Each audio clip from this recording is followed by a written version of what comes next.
অনেকেই ক্যান্সার ধরা পড়েছে এই বিষয়টি শোনার পরে ভেঙে পড়েন। সেটাই স্বাভাবিক। এবং আমাদের ডাক্তারদের বা স্বাস্থ্যকর্মীদের সেখানে একটা বিরাট ভূমিকা আছে to break the bad news, যে খারাপ সংবাদটা কিভাবে রোগীকে বা তার আত্মীয়স্বজনকে স্টেপ ওয়াইজ ধীরে ধীরে বোঝাতে হয়, সেটা কিন্তু আমাদের একটা কর্তব্য। তো আমরা এমন রোগী পাই যে যারা স্টেজ 4 এ আমরা শনাক্ত করেছি, কিন্তু তারা মানে চিকিৎসার মাধ্যমে তারা দীর্ঘদিন ভালো আছে। এরকম একটি রোগীর কথা আমি এই মুহূর্তে মনে করতে পারছি। এই রোগীকে আমরা শনাক্ত করেছিলাম ফুসফুসের ক্যান্সার 2017 সনে। তারপরে তার স্টেজ 4 রোগ ধরা পড়ে।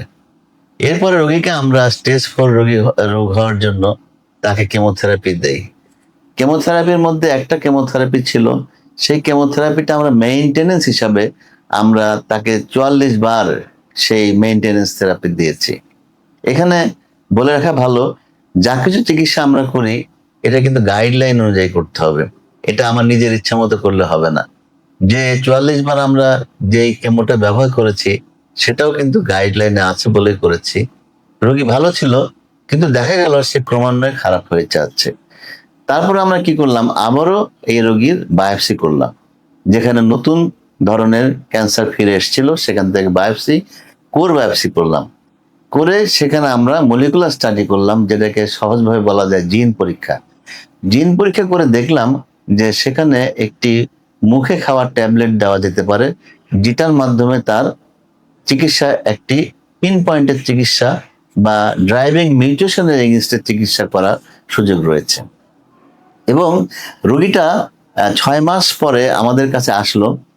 তার রোগীকে দেখে চেনা যাচ্ছে না, অর্থাৎ তার মানসিক শারীরিক অবস্থা, ওয়েট গেইন সবকিছু উন্নত। তার শ্বাসকষ্ট ছিল, সেটা নাই। সে একটা পেট সিটি স্ক্যান করে এনেছে। আমরা দেখলাম আগে যে তার ফুসফুসে অনেকগুলো যে ক্যান্সারের যে নডিউল গুলো ছিল সেগুলো অলমোস্ট নাই হয়ে গেছে। অর্থাৎ একটা সবচেয়ে বড় যেটা ছিল 26 মিলিমিটারের, সেটা আমরা ওদিন দেখলাম 4 মিলিমিটারে নেমে এসেছে। সে এখন, আমরা মনে করি এই ওষুধে আরো দীর্ঘদিন ভালো থাকবে। তো ক্যান্সার মানেই যে আমাদের চিকিৎসা নাই, এই বিষয়টা কিন্তু এখন নাই। এখন কিন্তু আধুনিক চিকিৎসা অনেক বিস্তৃত এবং দিনের পর দিন ভালো ভালো চিকিৎসা চলে আসছে।